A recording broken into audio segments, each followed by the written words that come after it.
All right, let's go ahead and get started. That's just going to get us out of here quicker. So let's talk about the mastering chemistry right quick.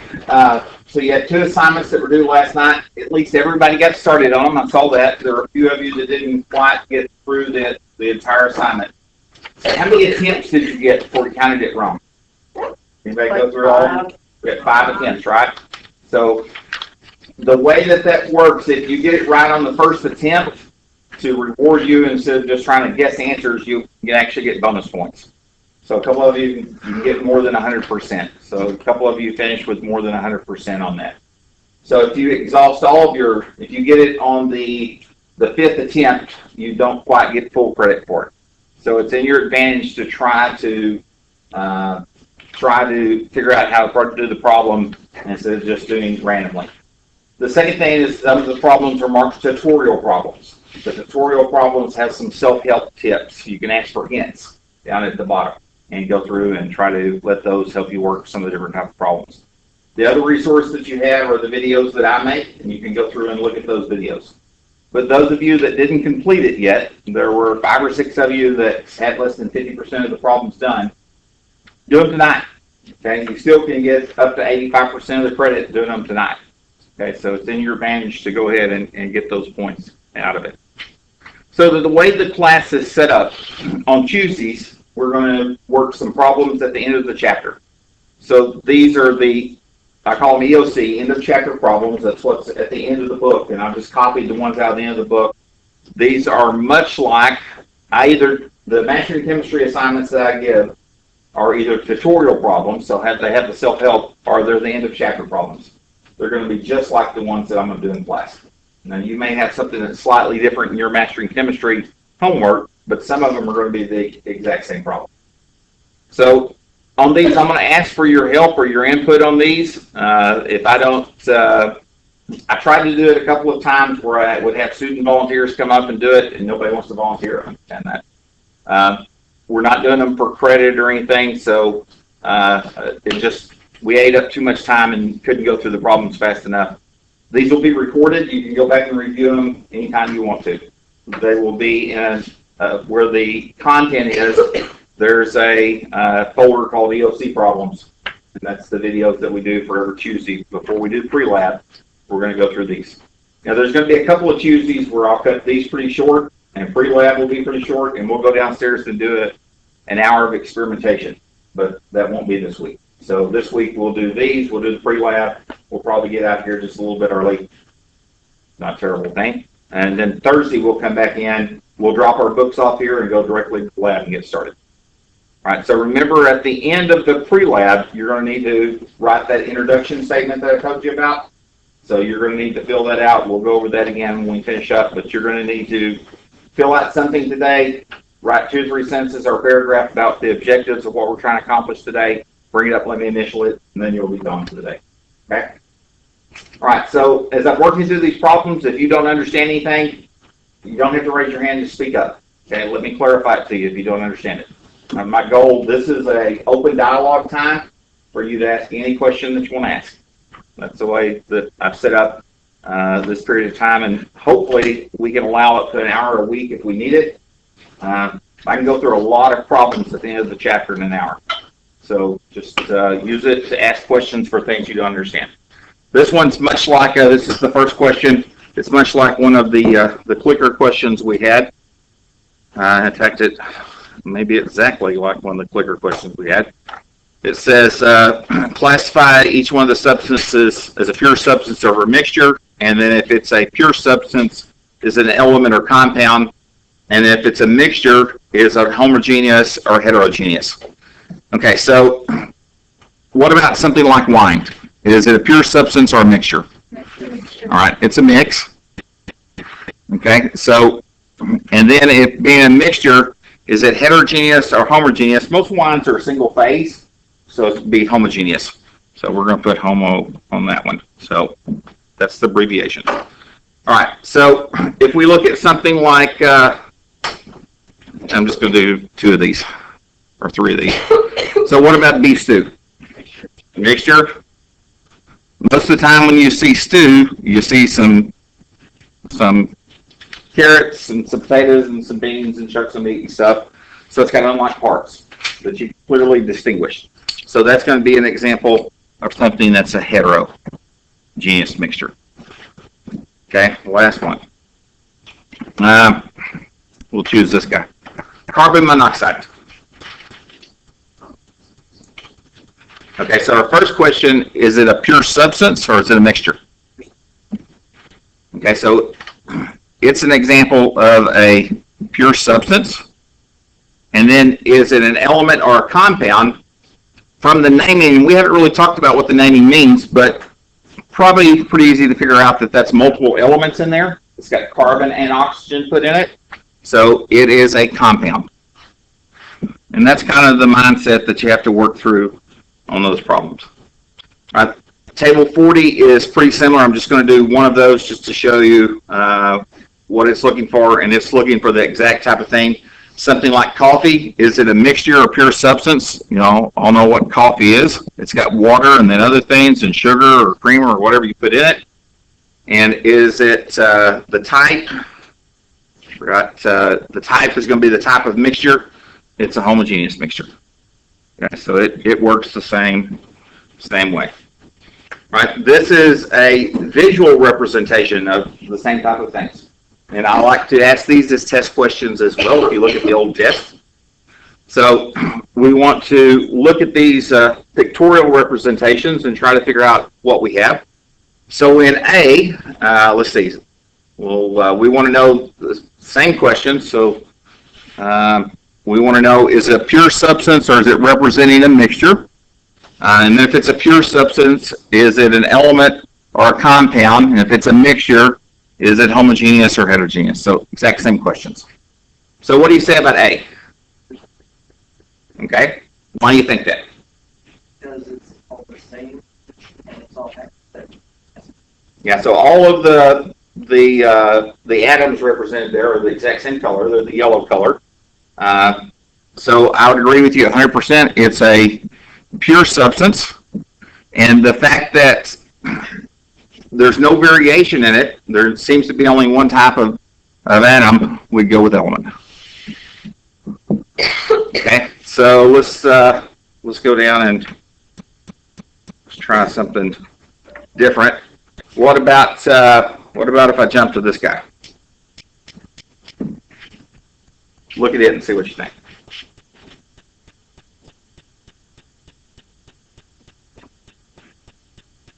Now the thing that makes this one a little trickier is that these representations, so every different color ball represents an atom.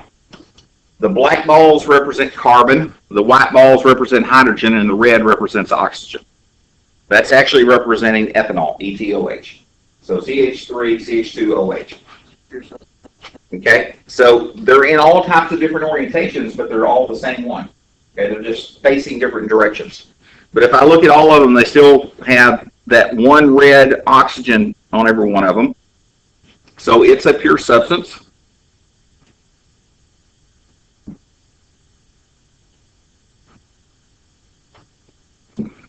Okay, so is it a pure substance going to be classified as an element or a compound? Compound. So it's got multiple different types of atoms. Okay, so that's going to be a compound. That's the way those work. Right. Okay, so this one wants us to classify some of the properties of ozone. And ozone is something that's in the atmosphere. We have to have it. It blocks the UV radiation coming in from the sun, which keeps all of us from getting skin cancer almost instantaneously. That's a big concern that astronauts have when they go to the upper atmosphere and in outer space, is their exposure to cosmic rays.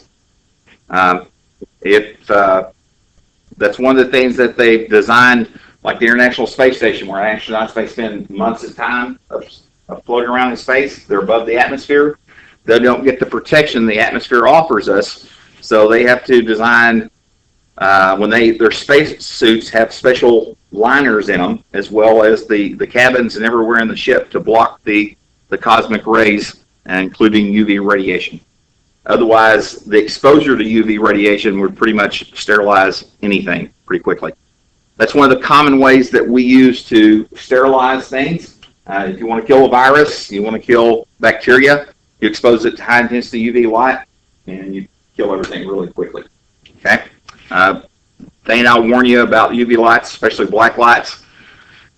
You can't see UV light with your eyes.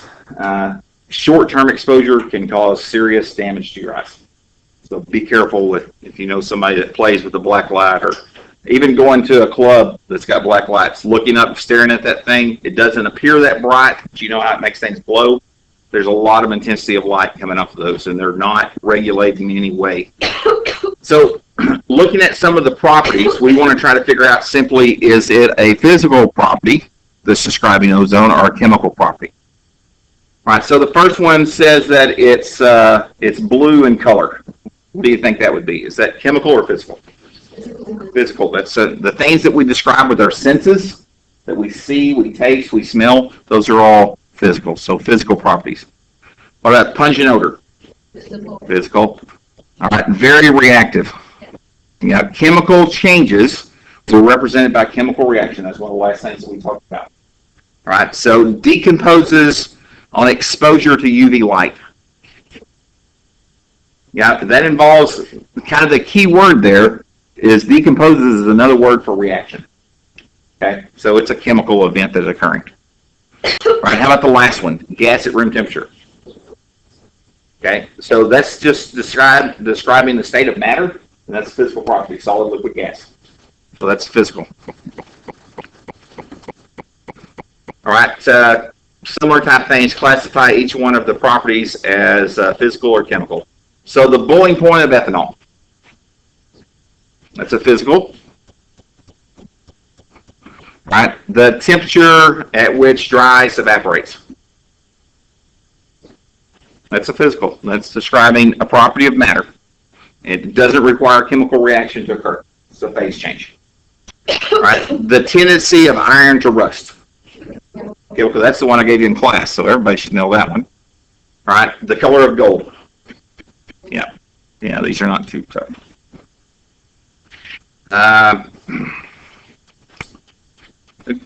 Let me ask y'all, every group may be different. Would y'all like to do some of these with clickers to guess on them, or you just want to say them out loud like that? Okay, I mean, if I do clickers, I wouldn't grade them. I wouldn't do them for grade, but if you want to really know a challenge to do some of these, we could vary it up a little bit. Most classes are the same as y'all, but I ask anyway. All right, sugar burns when heated in a skillet.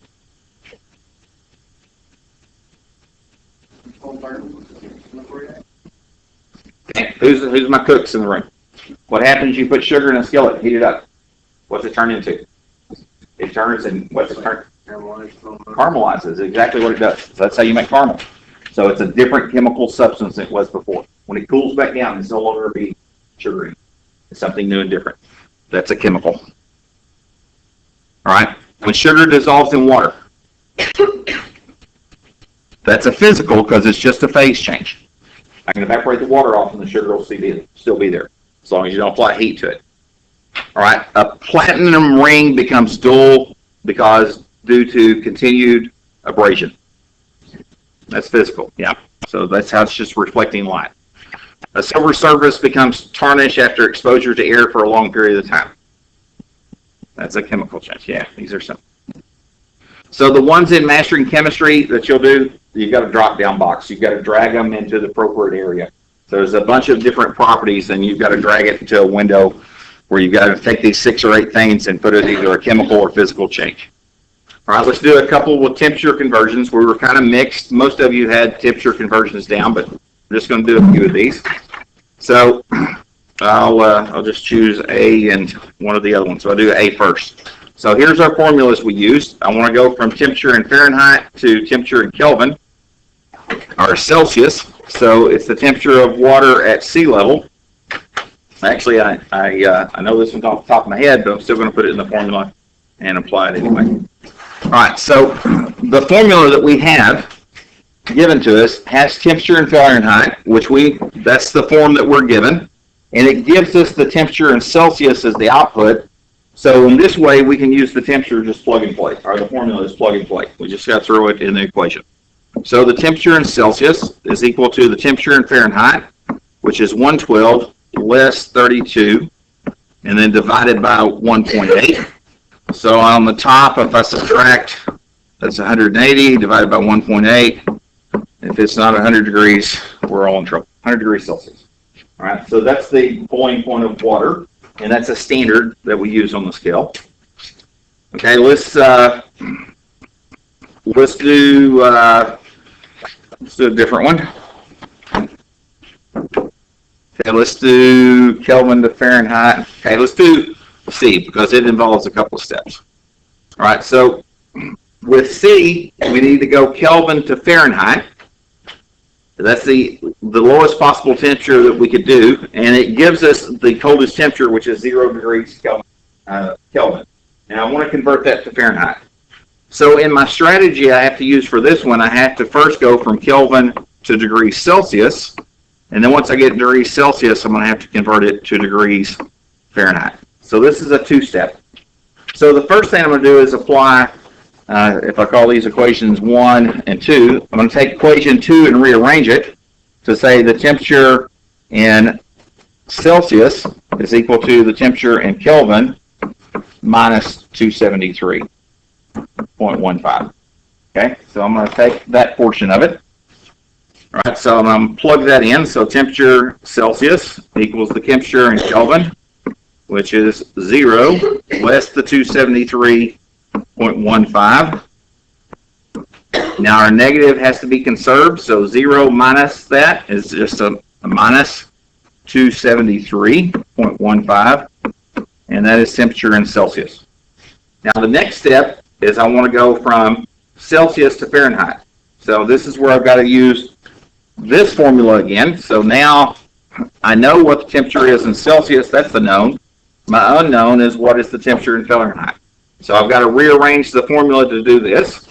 So when I do that, rearrange the formula, temperature in Fahrenheit equals the temperature in Celsius times 1.8 plus 32.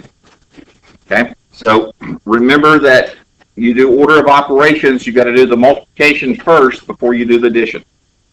So if I apply that down at the bottom, temperature in Fahrenheit is equal to temperature in Celsius, so a minus 273.15 times 1.8 parentheses plus 32.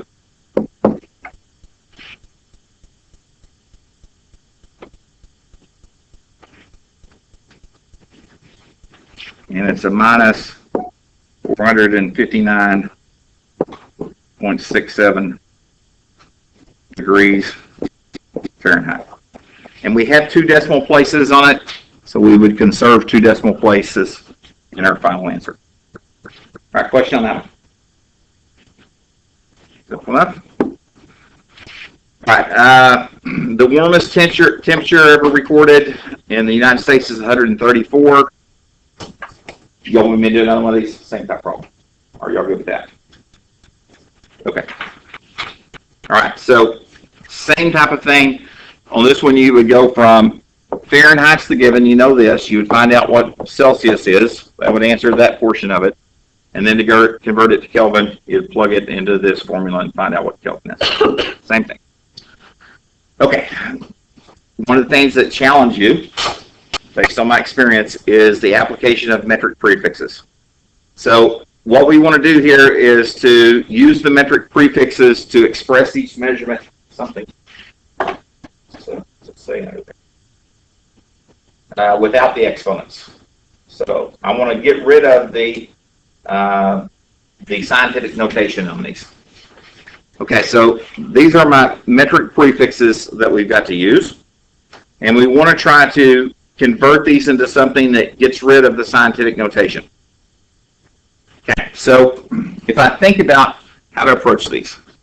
Oops, I get a pen back.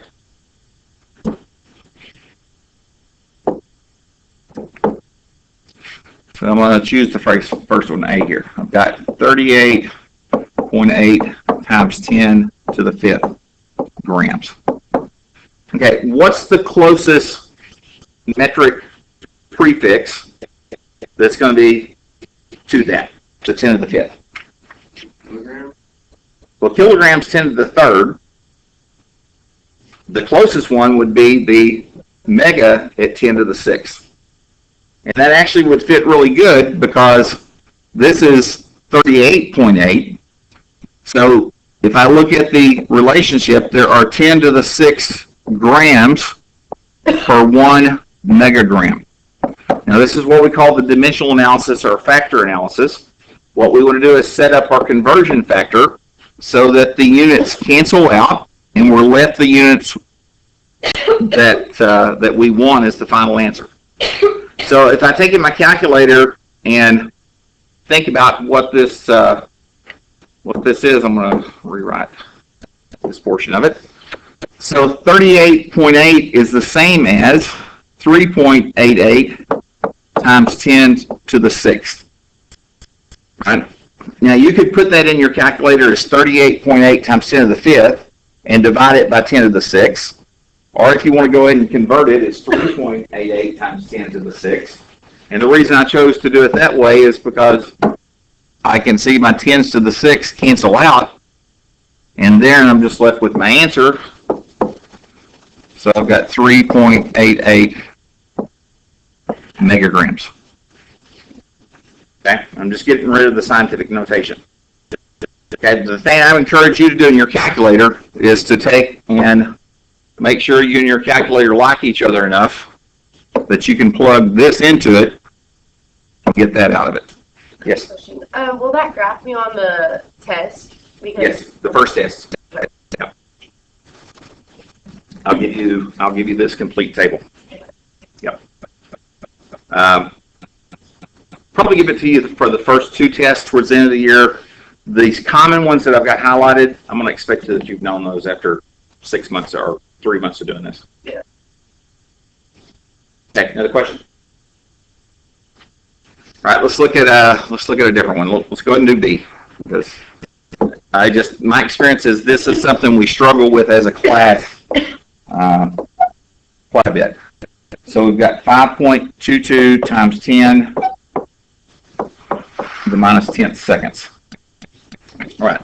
So if I look at the closest thing to this, I've got minus 10th. When I want to start describing things small, I've got to go down below the base unit. So 10 to the minus 9th is a nano. So I'm going to apply that one. So a nanosecond. So I want to know what is the relationship between nanoseconds and seconds.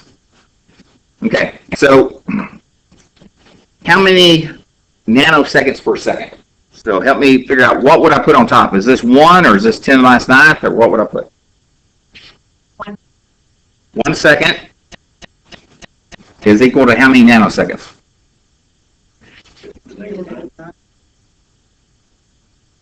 Okay. Now,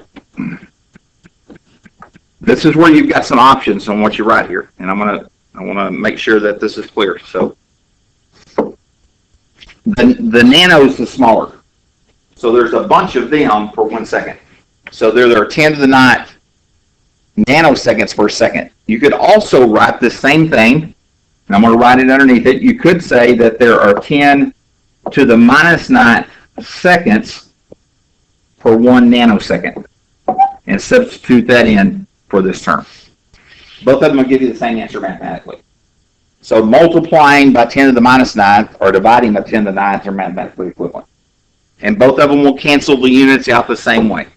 So nanoseconds, oops, I did it backwards.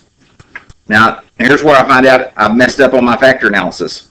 Because if I look at my units, I've got seconds times seconds, and nanoseconds is on bottom, so I would have units of seconds squared divided by nanoseconds. And that's not what I want. Yeah, I've got to invert them. Got to switch them around. So let's always look at your units and make sure that you haven't made a mistake.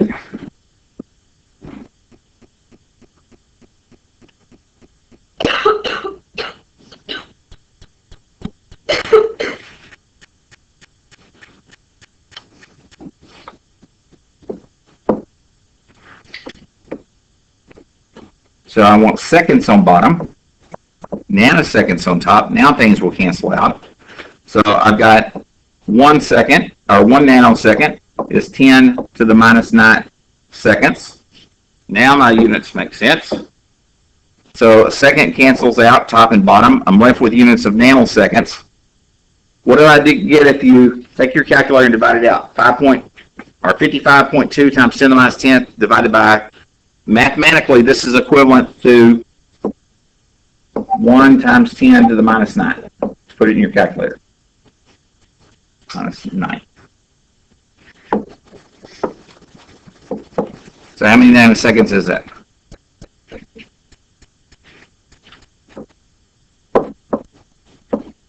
Anybody agree with that? Okay. So again, I want you to be comfortable enough with your calculator that you can plug this in, you get that answer, because you need to be able to do that routinely. Okay. All right.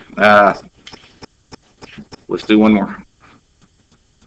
Let's see what's under that. Let's do that one. That one's kind of caught in the middle. So let's do D. Okay, so I'm going to do D. And D says that I've got 87.9 times 10 to the minus 7th liters. Okay, so I've got 10 to the minus 7th. It's less than the base. So what do you think I would want to use? So my choices are either going to be nano or micro. 10 to the minus 6 or 10 to the minus 9. Okay? So, and the reason that makes sense if you start understanding scientific notation, because that's 87, that's going to be equivalent to 8.79 times 10 to the minus 6. Okay, so 10 to the minus 6 is going to work better for us. All right, so liters and microliters. Okay, so where does the 10 to the minus 6 go, on top or bottom? Right, so per 1 microliter, there are 10 to the minus 6 of the base unit. That's what it means when we say this. It's the multiplier times the base. All right, so that would allow our units to cancel out. So liters and liters would cancel out. And do the math, I think you get 8.79 microliters. All right, question on that one. Okay. I know those may seem trivial, but especially watch the big one we do is we will do lots of things with the millis and kilos, where you have to convert from milligrams or milliliters to liters and kilograms to grams. We'll use those frequently in calculations. And I have about, historically, 10 to 15% of the students that will miss those problems all year long. And you just don't correct yourself. I mean, if you see you make the mistake on the first test, go spend 5 minutes or 10 minutes and figure it out. Don't eat those same mistakes all semester long with the metric system. Similar type problems, so I'll just do one of these. Use scientific notation to express with a base unit only. So here we're going the opposite direction.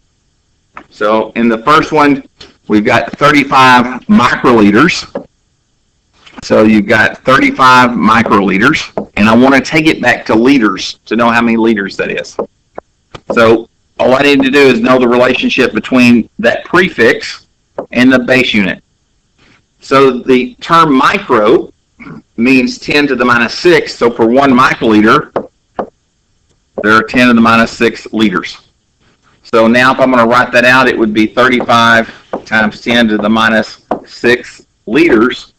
But in proper scientific notation, we put 1 decimal in it. So 3.5 times 10 to the minus 5 liters.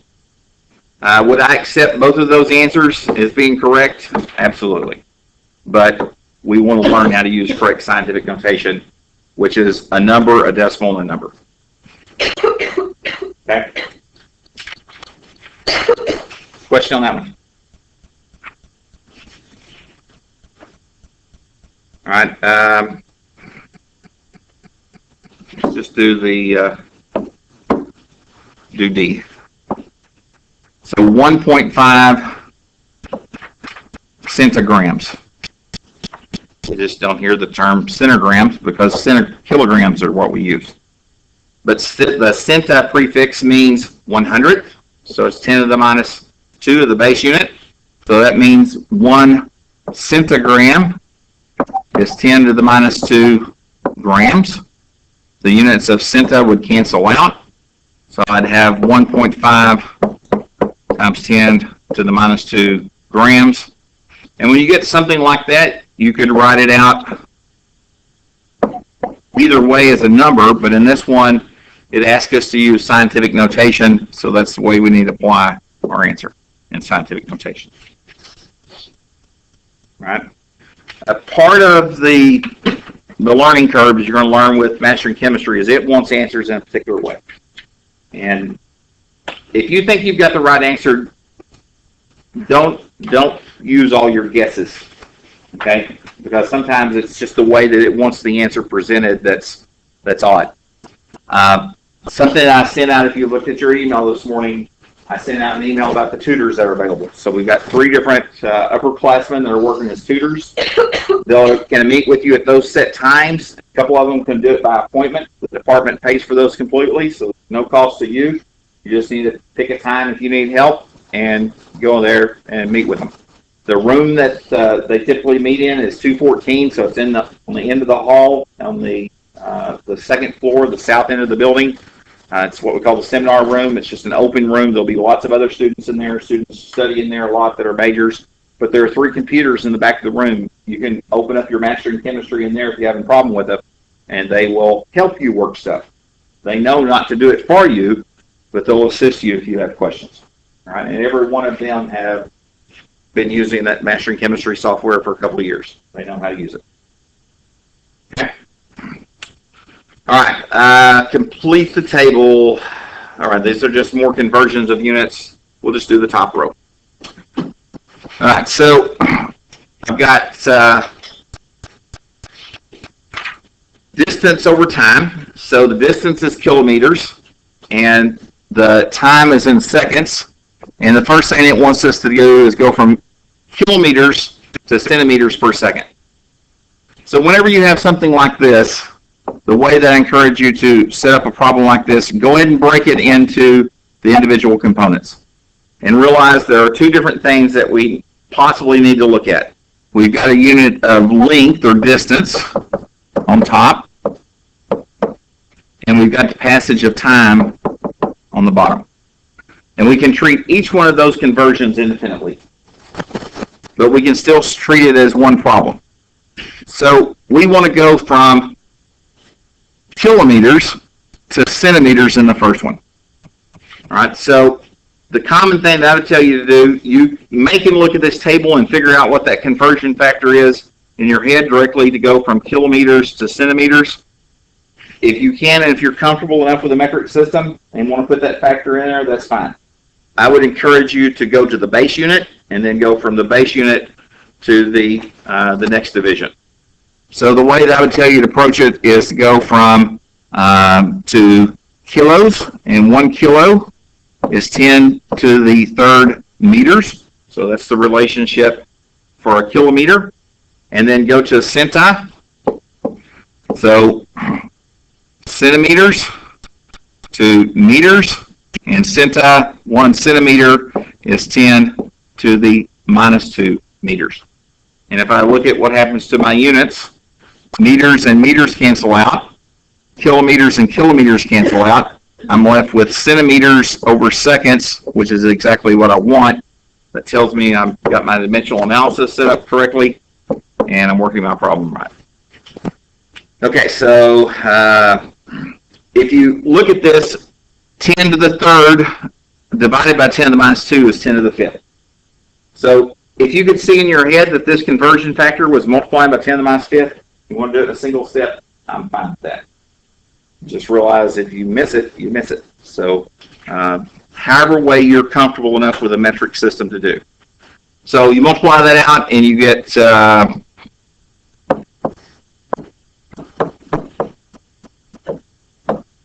did it right in my head.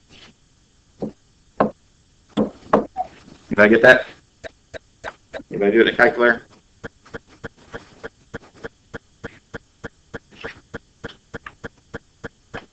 .55 times 10 to the 7th.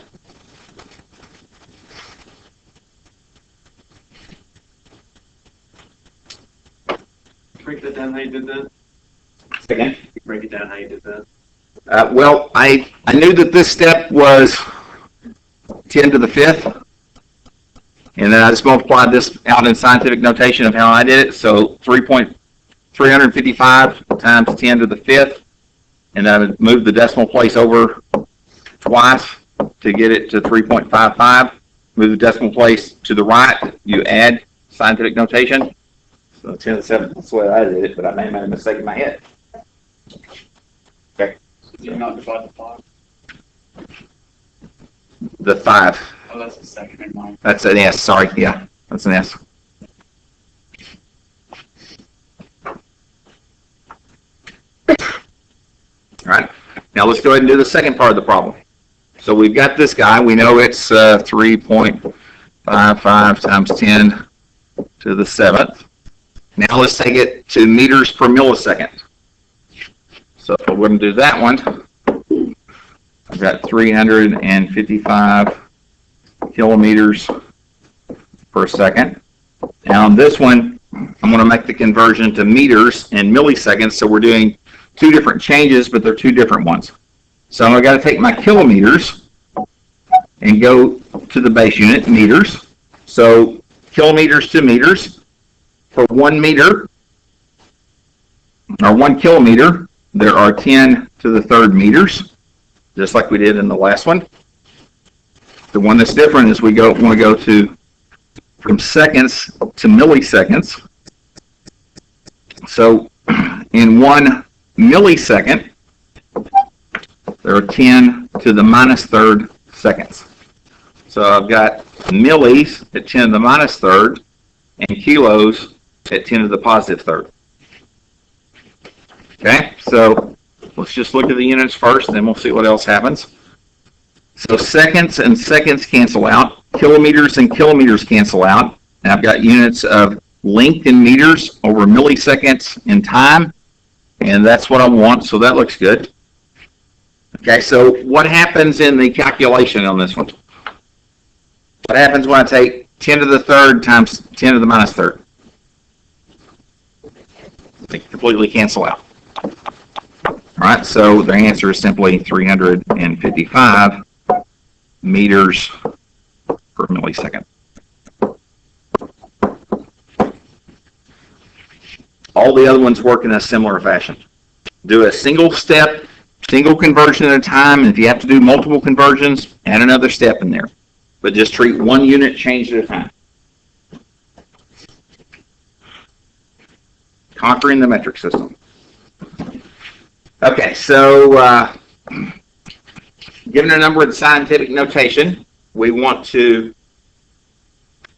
and it's in the base unit, it's in seconds in this one. I want to put it in milliseconds, nanoseconds, picoseconds, and femtoseconds. So we'll do a couple of these. All right, let's start with the milliseconds. So I've got 5.56 times 10 to the minus 12 seconds. And I want to go from seconds to milliseconds. So 1 second, if I go to the milli prefix, so milli is 10 to the minus 3rd, is 10 to the minus 3rd seconds. Now looking at my units, making sure things cancel out. Seconds cancel out. So let's put this in scientific notation then. So if I take and divide 10 to the minus 12th by 10 to the minus 3rd, what do I get?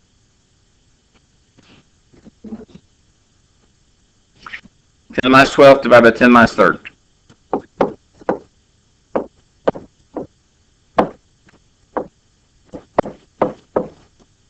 Okay, is it to the minus 9th or minus 15th? Okay, minus 9th. So it's 10 to the minus 9th milliseconds. And the way that we like to show scientific notation is with a number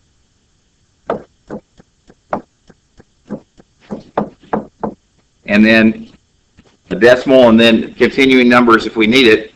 So if I move the decimal place this way to the right, the exponent goes up, or to the left, the exponent goes up. It would be 5.562 times 10 to the minus 7 milliseconds.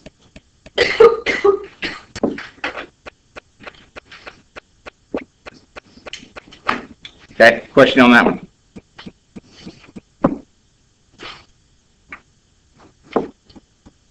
Let's do one more. Let's see, what have we got? Picos. It's a weird one. All right, so let's do C. So I've got 5.562.2 times 10 to the minus 12 seconds, and I want to convert it to picoseconds. Pico is a small number, 10 to the minus 12th of the base. So that means in 1 second, there's a certain number of picoseconds, and it's 10 to the minus 12. Now this one actually simplify quite a bit. Seconds and seconds cancel out. I've got picoseconds. 10 to the minus 12th and 10 to the minus 12th cancel out.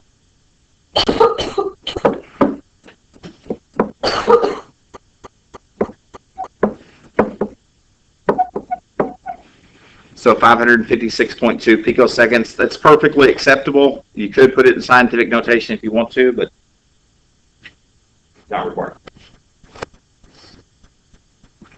Okay, question on that? Easy enough?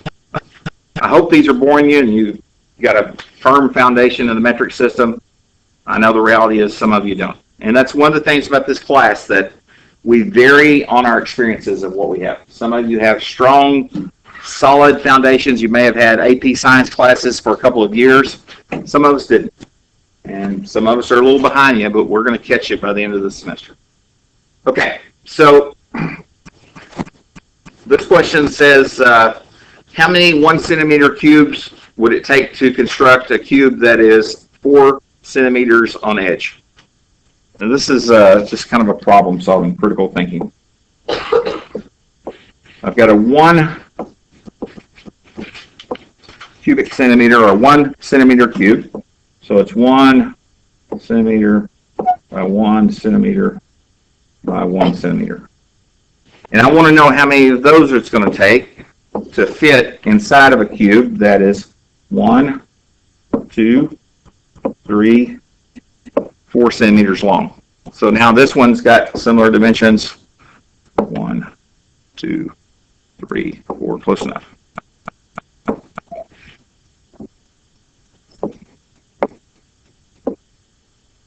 So this one's going to be 4 centimeters by 4 centimeters by 4 centimeters.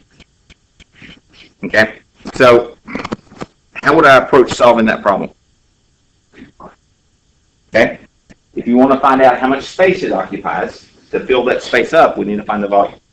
So how we find the volume of a cube? Length times width times height. Or we would take and just multiply, since they're the same, take the 4 and cube it. So what's 4 cubed? 64. So the larger one has a volume equal to 64, and when we cube the numerical value, we also need to cube the unit as well. 64 cubic centimeters. So what is the volume of the small cube? That's 1 by 1 by 1. It's 1 cubic centimeter. So to find out how many of the small ones it would take to occupy the large one, we would just simply take the 64 cubic centimeters, divide it by the volume of the smaller cube, and find out it takes 64. Okay, let's vary it up. Let's you try to do this one on your own. Let's make it a 2 centimeter cube. If the cube was now 2 centimeters, try to figure out how many 2 centimeter cubes it would take to fill it. If it were 2 by 2 by 2.